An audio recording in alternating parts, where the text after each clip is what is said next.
Vous écoutez KTO Radio. Un changement d'époque vers plus de dépouillement et une franciscanisation de la liturgie. C'est ce que constatent ceux qui assistent aux messes célébrées à la basilique Saint-Pierre depuis 2021. L'année précédente, le premier pape à avoir pris le nom de François avait créé la surprise en créant cardinal un simple prêtre, le père Mauro Gambetti, alors custode du couvent des franciscains d'Assise. Le désormais cardinal Gambetti devint en 2021 le nouvel archiprêtre de la basilique Saint-Pierre et cette nomination a ouvert à des changements plus visibles pour les visiteurs que les remaniements internes à la curie. Jusqu'alors, au petit matin, de nombreux prêtres venaient célébrer leur messe individuellement, entourés par des enfants de chœur issus du petit séminaire Saint-Pidis, qui a depuis déménagé hors du Vatican. Désormais, seules les concélébrations pour des groupes sont autorisées. Les messes basses célébrées par des prêtres seuls, se rattachant parfois à des réalités préconciliaires, ne sont en principe plus autorisées. Mais des groupes viennent célébrer la messe tôt le matin pour échapper au flux des touristes.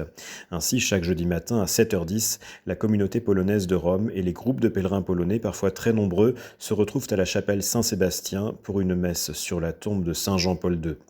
Par ailleurs, les célébrations papales en tant que telles ont gardé leur caractère solennel.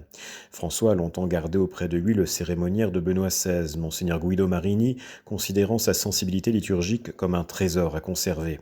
La nouvelle équipe chargée d'administrer la basilique Saint-Pierre a ouvert quelques propositions plutôt appréciées comme un temps d'adoration le samedi soir.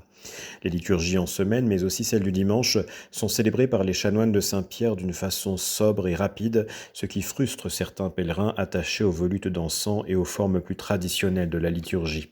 Beaucoup y voient la marque personnelle du pape, à la fois franciscain et jésuite, qui a toujours semblé considérer les fastes de la liturgie romaine comme un héritage du rite impérial romain et donc païen, plus que comme le signe d'un retour aux sources du christianisme.